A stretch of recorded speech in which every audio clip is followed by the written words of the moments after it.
Okay, good morning grade 9. So, naka-offline tayo ngayon, ha? So, offline ko din kayo tuturuan. Bibidyo ko na lang. Panoorin nyo, ha? Okay. So, yung topic natin ngayon is how to determine if the graph is a function or not. So, paano natin malalaman kung ang isang graph ay function or hindi? So, meron akong example dito. Proceed na tayo sa example, ha? Example number 1. So, meron tayo ditong quadrant. So, ilang quadrant to? 4 na quadrant. Ito yung 4 quadrant. So, meron tayo ditong Cartesian plane. Ngayon, meron siyang naka-graph or meron siyang naka-graph dito na isang line. So, paano natin malalaman kung function ba siya or not? So, gamit itong graph na to, magdodrawing tayo dito ng vertical line test. Kapag vertical, so ibig sabihin patay yung line. Or pwede tayong gumamit ng broken line or ng isang solid line. Ayan. Broken line or yung solid line. So, dapat, kapag naka-vertical line test tayo, isang beses lang tatamaan ng y axis or isang beses lang tatamaan ng line. Isang beses lang tatamaan ng line yung ating pinaka-graph, ha? For example, eto, nag-drawing tayo ng broken line. Isang beses tinamaan ng ating vertical line test ang ating graph. Nag-drawing din tayo dito ng pangalawang solid line. Isang beses lang din tinamaan yung ating graph. O, drawing ulit tayo dito. Isang beses lang din tinamaan yung ating graph ng ating vertical line test. O, isang solid ulit. Isang beses lang din tinamaan ng ating vertical line test yung ating graph. O, dito din, solid ulit. O, ayan, isang beses lang. Ibig sabihin, kapag isang beses lang tinatamaan ng ating vertical line test yung ating graph, ibig sabihin siya ay function. Okay. Ibig sabihin siya ay function, ha? Paano naman dito sa example number 2? For example number 2, so meron tayo itong graph ulit. So, naka-circle na siya. Naka-bilog. So, dodrawing ulit tayo. Dodrawing ulit tayo ng vertical line test. Pwedeng broken line or pwede ding solid line. So, ngayon, gagamitin ko naman is si broken line. So, dodrawing ako dito ng vertical line test. So, tinamaan agad dito ng isa. Vertical ulit, ha?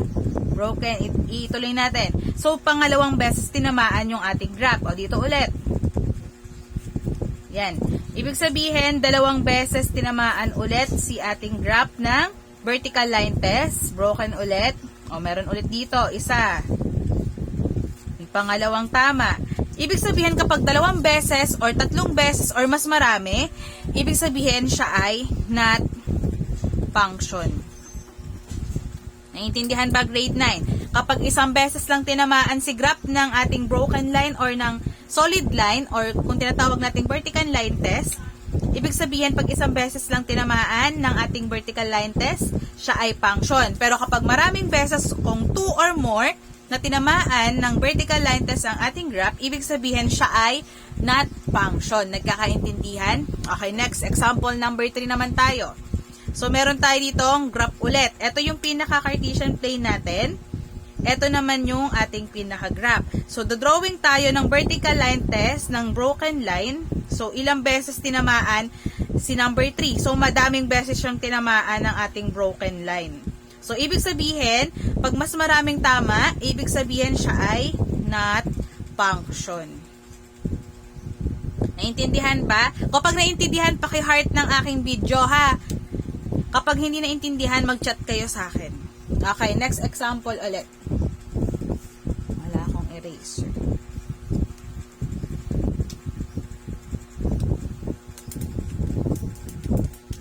Okay, next example tayo.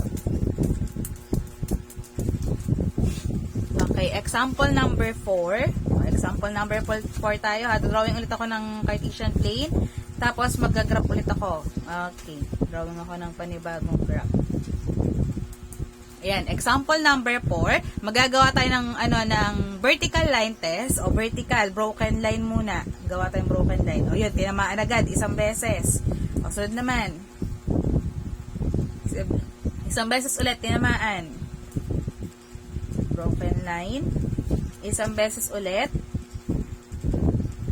Isang beses. Ngayon, tagi-isang beses lang siya, pag nag-drawing tayo ng vertical line test, tagi-isang beses lang siya tinamaan yung ating pinaka-graph, ibig sabihin, siya ay function. Okay, ayan. Dito naman tayo, example number 5. Huwag nyo na lang pansin yung background ba. Okay, vertical line test. Gagawa ko ng graph ulit. Pag ganito naman, ito nakaharap yung ating graph.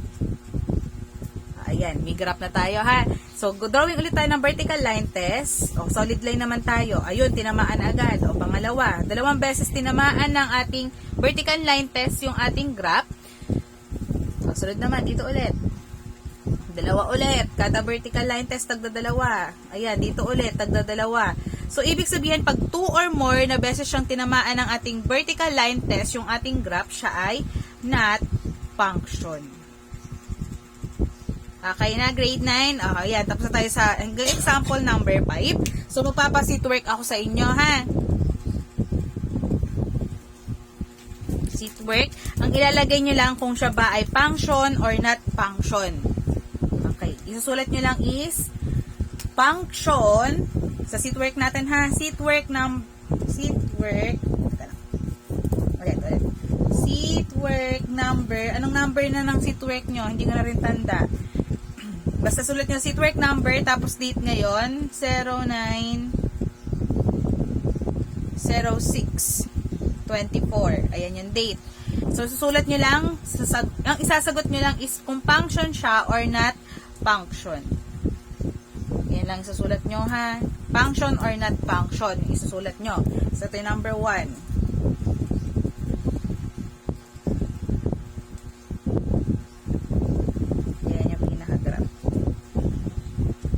Number 2 naman.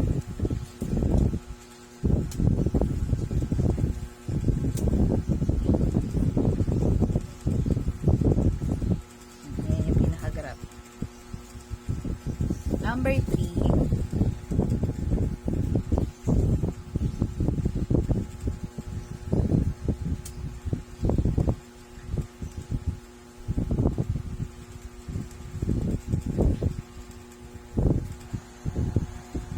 Number 4.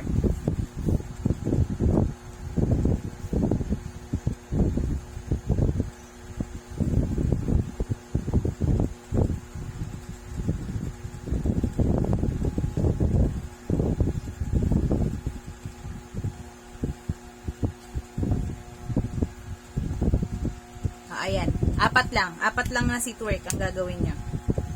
Tutukuyin nyo siya kung siya ba ay function or not function, ha?